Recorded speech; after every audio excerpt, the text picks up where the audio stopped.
નમસ્કાર મિત્રો, સ્વાગત છે તમારું અમારી ચેનલ જીવન સત્સંગમાં। આજે આપણે જોઈશું બુટભવાની માતાજીની વ્રત કથા અને વ્રત વિધિ। જો તમને અમારો આ વિડિયો ગમે તો વિડિયોને લાઇક કરીને ચેનલને સબસ્ક્રાઇબ કરો અને બેલ વગાડી લો, જેથી કરીને ચેનલ પર પ્રસારિત કરવામાં આવતા નવા વિડિયોની માહિતી તમને મળે। બુટભવાની માનું વ્રત। આ વ્રત 11 બુધવારનું હોય છે। કોઈપણ ઉત્તમ માસના પ્રથમ બુધવારથી આ વ્રત શરૂ કરવું। કારતક અને ભાદ્રવા માસમાં આ વ્રત ચાલુ ન કરવું। બુધવારે સૂર્યાસ્ત થઈ ગયા પછી એક પાટલા પર લાલ કપડું પાથરીને તેના ઉપર ભવાની માની સ્થાપના કરીને તેમને લાલ કે લીલા રંગની એક ચૂંદડી ઓઢાડવી। પછી ચાંદલો કરીને ચોખાથી વધાવવા। ઘીનો દીવો, ધૂપ તથા અગરબત્તી કરવી। છબી પાસે લાલ રંગનું એક ફૂલ મૂકવું। ત્યાર પછી 9 વખતમાં ભવાનીની બુટભવાની માતાભ્યો નમ મંત્ર બોલી પ્રણામ કરવા। પછી વાર્તા વાંચવી કે સાંભળવી। વ્રતકથા। પુરાણકાળની આ વાત છે। પુષ્પાવતી નગરીમાં પુષ્પસેન નામે રાજા રાજ્ય કરતો હતો। તેની રાણીનું નામ પુષ્પાવતી હતું। તેમને 7 વર્ષનો એક કુંવર હતો। પુષ્પાવતી ધાર્મિક વૃત્તિની સ્ત્રી હતી। એનાથી વિપરીત પુષ્પસેનને ધર્મમાં કે પ્રભુભક્તિમાં જરા પણ રસ ન હતો। એ અભિમાની રાજા હતો કે સત્તાના મદમાં કી ગયેલ રાજા હતો। તે વ્રતતપ-જપમાં જરા પણ વિશ્વાસ ધરાવતો ન હતો। તે માનતો કે જે કંઈ કર્યું છે યા થઈ રહ્યું છે તે બધું ભાગ્યના આધારે જ થાય છે। જ્યારે રાણી પુષ્પાવતી માનતી કે ઈશ્વરની લીલા વિના પાંદડું પણ હલી શકતું નથી। આથી બંનેના વિચારોમાં જમીન આસમાનનો ફરક હોવાથી બંનેને બનતું નહીં। એક દિવસ પુષ્પાવતીની સખી તુલસી મળવા માટે આવી, ત્યારે પુષ્પાવતી રાણીએ પોતાની દુઃખભરી કહાની તેને સંભળાવી અને આ દુઃખમાંથી બહાર નીકળવા માટે કોઈ ઉપાય બતાવવા માટે કહ્યું। ત્યારે તુલસી બોલી, બેન, તું ચિંતા ન કર, હું તને બુટભવાની માનું વ્રત કરવાની સલાહ આપું છું। શ્રદ્ધા અને વિશ્વાસથી દર બુધવારે તું એકટાણા કરજે, માં સૌ સારાવાના કરશે। તુલસીએ વ્રતની સંપૂર્ણ વિધિ કહી સંભળાવી। પછી પોતાના ઘેર ચાલી ગઈ। બુધવાર આવતા જ રાણીએ વ્રતની શરૂઆત કરી। વિધિવત માની સ્થાપના કરી, ધૂપદીવોને પૂજન કર્યું અને અચાનક જ એ જ દિવસે રાજા મહેલ પર આવ્યો। રાણી તો ખુશ થઈ ગઈ। એ તો મનોમન બુટભવાનીનો ઉપકાર માનવા લાગી। રાજા ઢોલીએ બેઠો। આખાય ઓરડામાં ધૂપની ખુશ્બુ આવી રહી હતી। આથી રાજા બોલ્યો, આટલી બધી ખુશ્બુ શાની આવે છે? રાણી રાજાનો હાથ પકડીને પૂજાના ઓરડામાં લઈ ગઈ અને પ્રસાદ આપતા સઘળી વાત જણાવી। અભિમાનના મદમાં કેલો રાજા આ સાંભળતા જ ક્રોધિત થઈ ગયો। બંધ કર તારા આ વ્રતજપના પાખંડ। આ બધો બકવાસ છે। આપણે શું દુઃખ છે? હું વ્રતમાં માનતો નથી। હા, તારી દેવીમાં તાકાત હોય તો ભલે મારા સુખને છીનવી લે। રાણી ગર્વમાં અંધ બનેલ રાજાના આવા વચનો સાંભળીને ધ્રુજી ઉઠી। તે બોલી, જગતજનની માટે આવા કડવા વેણ ન કાઢો મારા નાથ। આ બધી તેમની કૃપાથી જ આપણી પાસે જાહોજલાલી છે। તમે પૂજા ન કરો તો કંઈ વાંધો નથી, પણ આવા કટુ વચનો બોલો નહીં। માની માફી માંગીને આ પ્રસાદ ગ્રહણ કરી લ્યો। આમ કહીને રાણીએ પ્રસાદ આપવા હાથ લંબાવ્યો, પણ અભિમાની રાજાએ રાણીના હાથને ઝાપટ મારીને હડસેલી દીધો। આથી બધો પ્રસાદ નીચે ઢોળાઈ ગયો અને ક્રોધમાં ધુવાકુવા થયેલ રાજા પગ નીચે પ્રસાદ કચડીને ચાલ્યો ગયો। પ્રસાદના અપમાનથી રાણી ખળભળી ઉઠી। આવનાર અનિષ્ટોથી એ કાંપી ઉઠી। તે માના ફોટા પાસે ઢળી પડી અને માફી માગવા લાગી। હે માં, તું તો દયાનો સાગર છે। મારા સ્વામીએ નાદાનીમાં તમારું જે અપમાન કર્યું છે તે બદલ તેમને માફ કરજો। પણ બુટમાં રાજાના અહંકારથી અને પોતાના પ્રસાદને પગનીચે કચડવાથી કરેલ અપમાનથી કોપાયમાન થઈ ઉઠ્યા। તેમણે રાજાને પાઠ ભણાવવાનું નક્કી કર્યું। સવારે રાજા ઉઠ્યો ત્યાં જ સેનાપતિ દોડતો આવ્યો। ગજબ થઈ ગયો મહારાજ, બાજુના રાજ્યના રાજા મદનસેને આપણા રાજ્ય પર ચઢાઈ કરી છે। એ રાજાનું સૈન્ય કોટના દરવાજા તોડીને અંદર આવી ગયું છે અને આકસ્મિક હુમલો થતાં આપણું સૈન્ય સામનો કરવામાં લાચાર બની ગયું છે। આપણા હજારો સૈનિકોને મારીને તે મહેલ તરફ આવી રહ્યું છે। આ સાંભળીને રાજા વિચારમાં પડી ગયો કે પડોશનો રાજા ભાગ્યા મદનસેન તો એકદમ નિર્બળ માણસ છે। અચાનક એનામાં આટલી હિંમત ક્યાંથી આવી કે તેણે મારા રાજ્ય પર હુમલો કર્યો?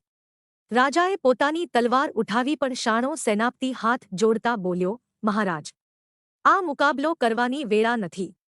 આપણા સૈનિકો હથિયાર વિનાના થઈ ગયા છે. તમે મહેરબાની કરીને રાણીબા તથા કુંવરને લઈને આપણા ગુપ્તમાર્ગથી ભાગી જાવ. રાજાએ ભાગવું સારું ન લાગ્યું પણ પરિસ્થિતિ સમજતા તે રાણી તથા કુંવરને લઈને ગુપ્ત રસ્તે થઈને નાસી છૂટ્યો. મદનસેનનું લશ્કર મહેલ પર આવ્યું. પણ ત્યાં કોઈ જ હાથ લાગ્યું નહીં. આ બાજુ રાજા કુંવર અને રાણીને લઈને જંગલમાં આવી ગયો. ભયાનક જંગલમાં ત્રણેય જણા પડતા બાખડતા આગળ વધતા હતા. તેમના કપડાં જંગલી ઝાડીના ડાખા ઘસડાવાથી ફાટી ગયા હતા. આખા શરીરે ઉઝરડા પડી ગયા હતા. પગના તળિયા લોહીલુહાણ થઈ ગયા હતા. ત્રણેય જણા ચાલી ચાલીને થાકી ગયા હતા. રાજાએ જીવનમાં ભોગવિલા સિવાય કંઈ જ જોયું નહોતું. તે અત્યારે ઉજ્જડ જમીન પર ઉઘાડા પગે ચાલી રહ્યો હતો. રાણી અને કુંવરની હાલત તો અતિશય ખરાબ હતી. કુંવર તો ભૂખ તરસથી બેભાન થઈ ગયો. રાજા રાણી ત્યાં જ બેસી પડ્યા. રાણી કુંવરને ખોળામાં લઈને વિલાપ કરવા લાગી. મારા ફૂલ જેવા કુંવરની આ કેવી દશા થઈ ગઈ છે. તમે મારા કુંવર માટે કંઈ ખાવા પીવાનું થોડું ઘણું ગમે ત્યાંથી લઈ આવો. નહીતર એ મરી જશે. રાજા અતિશય થાકી ગયો હતો. છતાં પણ પુત્રપ્રેમે એ એકદમથી ઊભો થઈ ગયો અને પાણીની તપાસ કરવા નીકળી પડ્યો. થોડે દૂર જતા એક ખાબોચિયામાં થોડું પાણી હતું. તે એક પાંદડાનો પડિયો બનાવીને તેમાં પાણી ભરીને રાણી પાસે આવ્યો. રાણીએ થોડું પાણી કુંવરના મોં પર હાંટ્યું અને થોડું એને પીવડાવ્યું. થોડીવારે કુંવરે આંખો ખોલી અને ખાવાનું માંગ્યું. રાજાનો જીવ કકળી ઉઠ્યો. પોતાના લાકડવાયા કુંવરની આ દશા. રાજાએ જંગલમાંથી થોડા સારા સારા ફળો એકઠા કર્યા અને રાણી તથા કુંવરને આપ્યા અને પોતે પણ ખાવા બેઠો. નાછૂટકે બેસ્વાદ ફળો ખાઈને ત્યાં જ સૂઈ ગયા. સવારે ત્યાંથી આગળ વધ્યા. ત્યાં જ કોઈ હિંસક પ્રાણીની ભયાનક ગર્જના સંભળાઈ. ત્રણેય જણ ધ્રુજી ઉઠ્યા. ત્યાં જ ઝાડીમાંથી એક સિંહણ આવી અને કુંવરને લઈને અદશ્ય થઈ ગઈ. રાજા ઘણો તેની પાછળ દોડ્યો પણ સિંહણ તો કોઈ દૈવી શક્તિથી અદશ્ય થઈ ગઈ. આથી રાણી હૈયાફાટ રુદન કરવા લાગી. રાજાએ માંડ માંડ રાણીને હૈયાધારણ આપીને છાની રાખી અને બંને આગળ વધ્યા. તેઓ એક ગામમાં પ્રવેશ્યા. બંનેની હાલત ભિખારી કરતાં પણ ખરાબ હતી. રાજાએ ગામલોકોને પોતાની વિતકથા કહી સંભળાવી. પણ કોઈ સાચું માનવા તૈયાર થયું નહીં. આવા ભિખારી તો કઈ રાજા રાણી હોતા હશે. નક્કી આ કોઈ ઠગ હોવા જોઈએ અને એને થોડી ઘણી દયા આવતા ગામના લોકો રાજારાણી ભિખારી હોય તેમ એક થોડું રોટલોશાક આપી ગયા. રાજાનો આત્મા તો કકળી ઉઠ્યો. હું કેવો બળિયો રાજા! લોકો મારું નામ સાંભળતા જ ધ્રુજી ઉઠતા હતા અને આજે મને ભિખારીની જેમ રોટલો આપે છે. તેનું સ્વમાન ઘવાયું. પણ એથી શું વળે? પેટમાં આગ લાગી હતી. સ્વમાનની પરવા કર્યા વગર દેવાસી શાકરોટલા ખાઈ ગયા. ત્યાંથી રાજારાણી આગળ વધ્યા. જ્યારે ભૂખ લાગે ત્યારે ભીખ માગીને પેટની આગ ઠંડી કરતા. આમ કરતા કરતા તેઓ એક મોટા નગરમાં આવી ગયા. હવે કુદરતને કરવું અને એક બુટલેગરે આ નગરમાં ધાડ પાડી. એ લૂંટારાનો ચહેરો અસલ પુષ્પસેન રાજા જેવો જ હતો. રાજારાણી નગરમાં ફરતા હતા ત્યાં જ એક સિપાહીની નજર એમના પર પડી. રાજા બિલકુલ લૂંટારા જેવો જ દેખાતો હતો. એટલે સિપાહીએ સેનાપતિને વાત કરી. સાંભળતા જ સેનાપતિ લશ્કરની ટુકડી લઈને આવ્યો. રાજાને પકડીને નગરના રાજા સામે રજૂ કર્યો અને રાજાએ થોડો પણ વિચાર કર્યા વિના પુષ્પસેન રાજાને કેદખાનામાં ધકેલી દીધો. રાણી ભીખ માંગતા માંગતા આગળ નીકળી ગઈ હતી. જ્યારે રાજા પકડાઈ ગયો છે એવી ખબર પડતા રાણીએ નગરના રાજા પાસે આવી અને પોતાના પતિને છોડી દેવા માટે કાલાવાલા કરવા માંડી. પણ નગરના રાજાએ એનું કંઈ સાંભળ્યું જ નહીં.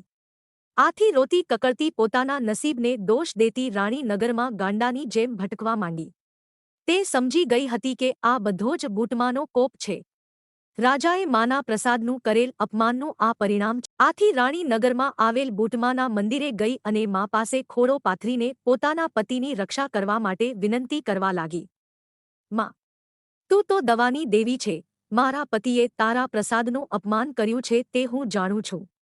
પણ તેની આટલી મોટી સજા ન હોય. માં, ઘણું થયું માં. અમારા પર કૃપાદૃષ્ટિ કર. દયા કર. આમ વિલાપ કરતી રાણી માના મંદિરના ઓટલા પર ઢળી પડી. ત્યાં જ આકાશવાણી થઈ, દીકરી, તારા ધણીએ સત્તાના મદમાં મારું અને મારા પ્રસાદનું અપમાન કર્યું હતું. એટલે એને પાઠ ભણાવવા માટે જ મેં આ લીલા કરી છે. હવે તું સાચી શ્રદ્ધા અને ભક્તિથી મારું વ્રત કરજે. તને તારું રાજ, પુત્ર અને પતિ પાછા મળશે. રાણી આકાશવાણી સાંભળીને ખુશખુશાલ થઈ ગઈ અને મંદિરના ઓટલે જ સૂઈ ગઈ. બીજા દિવસે બુધવાર હતો. રાણીએ પૂરી શ્રદ્ધાથી માનું વ્રત શરૂ કર્યું. મંદિર દર્શન કરવા આવનાર ભાવિકો તેને ભિખારણ સમજીને થોડું ઘણું દાન તરીકે આપી ગયા હતા. તેનો પ્રસાદ લાવી માને ધરાવ્યો. આ બાજુ કેદખાનામાં રાજાને સખત મજૂરી કરવી પડતી હતી. કંઈ ભૂલ થાય તો સિપાહી રાજાને ચાબુક મારતા હતા. એક વખતના રાજા પર સિપાહી ભયાનક જુલમ કરી રહ્યો હતો. થોડા દિવસ પછી રાણી રાજાને મળવા માટે કેદખાનામાં આવી. ત્યારે રાજાની હાલત જોઈને રાણી હૈયાફાટ રુદન કરવા લાગી. જોયું સ્વામી, માના પ્રસાદનું અપમાન કરવાનું પરિણામ. રાજા શું બોલે તે તો એકદમથી લાચાર થઈ ગયો હતો. હા રાણી, આપણો રાજવૈભવ, આપણી જાહોજલાલી બધું ઈશ્વરના પ્રતાપે જ હતું. પણ હું સત્તાના મદમાં અંધ બની ગયો હતો. પણ આજે મારી આંખો ખુલી ગઈ છે. મારો તમામ અહમ ઓગળી ગયો છે. મારા કરેલા કર્યોની સજા હું ભોગવી રહ્યો છું. સ્વામી, બુટભવાની તો પરમ દયાળુ છે. તેની દયાનો કોઈ પાર નથી. તે દુઃખ હરતા માની માફી માગો. જરૂર કલ્યાણ થશે.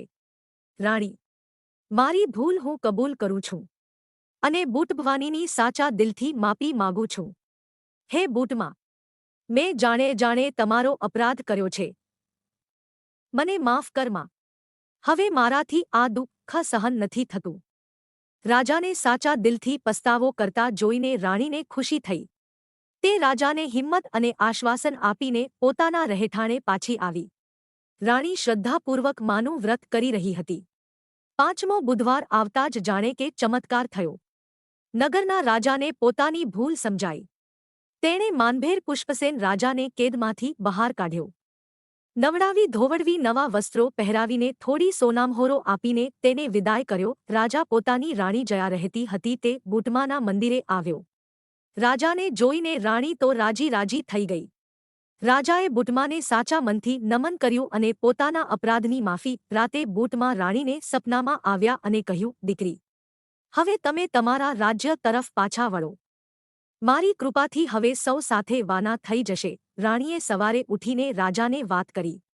રાજાએ કહ્યું, આપણે માતાજીના આદેશ પ્રમાણે આપણા રાજ્ય તરફ ચાલી નીકળવું જોઈએ. અને રાજારાણી સવારે માતાજીના દર્શન કરીને પોતાના રાજ્ય તરફ ચાલી. રસ્તામાં પેલું ગાઢ જંગલ આવ્યું. રાણીને કુંવર યાદ આવ્યો અને વિલાપ કરવા માંડ. પણ ત્યાં જ અચાનક એક ચમત્કાર થયો. સિંહની ભયાનક ત્રાડ સંભળાઈ. રાજારાણી ચમક્યા. નક્કી સિંહણ આજે તેમને ખાઈ જશે. રાણીએ જોયું તો સામેથી સિંહણ આવી રહી હતી. સિંહણ ઉપર તેમનો કુંવર મોજથી બેઠો હતો. સિંહણ રાજારાણી પાસે આવીને ઊભી રહી ગઈ. કુંવર નીચે ઉતર્યો અને દોડીને પોતાના માબાપને વળગી પડ્યો. પુત્ર પાછો મળવાની ખુશીથી રાજારાણી આનંદિત થઈ ઉઠ્યા. ત્યાં વળી એક ઓર ચમત્કાર થયો. સિંહણની આસપાસ એક પ્રકાશપુંજ ઉત્પન્ન થયો.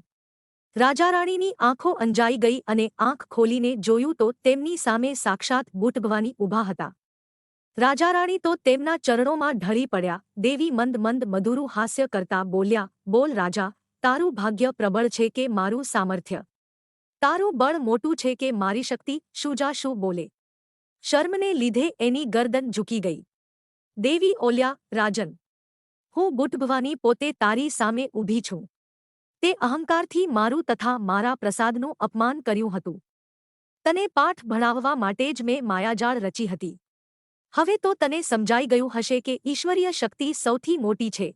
રાજા બે હાથ જોડીને માના ચરણોમાં આળોતા બોલ્યો, માં, મને બરાબરનો પાઠ શીખવા મળ્યો છે. મારો ગર્વ, સત્તાનો મદ સઘળું ઓગળી ગયું છે. તમારી શક્તિને હું સ્વીકારી લઉં છું. મને માફ કરજો માં. રાજા, તારી રાણી ઘણી જ ધર્મપ્રિય સ્ત્રી છે અને આજે તું એના કારણે જ જીવતો રહી શક્યો છે. હવે પછી ક્યારેય સપનામાં પણ અભિમાન ન કરતો. પ્રજાના સુખદુઃખનો ખ્યાલ રાખજે. હું હંમેશા તારી સાથે જ હોઈશ. આમ કહી માં અદશ્ય થઈ ગયા. રાજારાણી પોતાના નગર પુષ્પવતી પહોંચી ગયા. હવે શું કરવું? મદનસેન રાજા તેમના લોહીનો તરસ્યો હતો. પણ ભવાનીમાનું નામ લઈને તેઓ નગરમાં દાખલ થયા. પ્રજાજનો પોતાના રાજારાણીને જોઈને ખુશખુશાલ થઈ ઉઠ્યા અને તેમનો જય જયકાર બોલાવ્યો. એટલી વારમાં ત્યાં મદનસેન રાજા પણ આવી પહોંચ્યો અને રાજાને ભેટી પડતા બોલ્યો, બુટમાના કહેવાથી મેં તમારું રાજ્ય જીતી લીધું હતું. નહીતર હું ક્યાં ને તમે ક્યાં? લો, આ તમારું રાજ્ય આજથી તમને પાછું સોંપું છું. મારાથી કોઈ ભૂલચૂક થઈ ગઈ હોય તો માફ કરજો. રાજા સારો વાર અને શુભ ઘડી જોઈને ગાદીએ બેઠો. હવે તેના મનંતર સાફ થઈ ગયા હતા. એ બુટભવાનીનો સાચો ભક્ત બની ગયો હતો. બીજા દિવસે બુધવાર હતો. રાજાએ ધામધૂમથી માના વ્રતનું ઉજવણું કર્યું. ત્યાર પછી રાજારાણી અને કુંવર સુખચેનથી રહેવા લાગ્યા. હે માં બુટભવાની, અરણેજવાળીમાં જેવા તમે રાજા રાણીને ફળ્યા તેવા તમારું વ્રત કરનાર, વ્રત વાંચનાર કે સાંભળનારને ફળજો.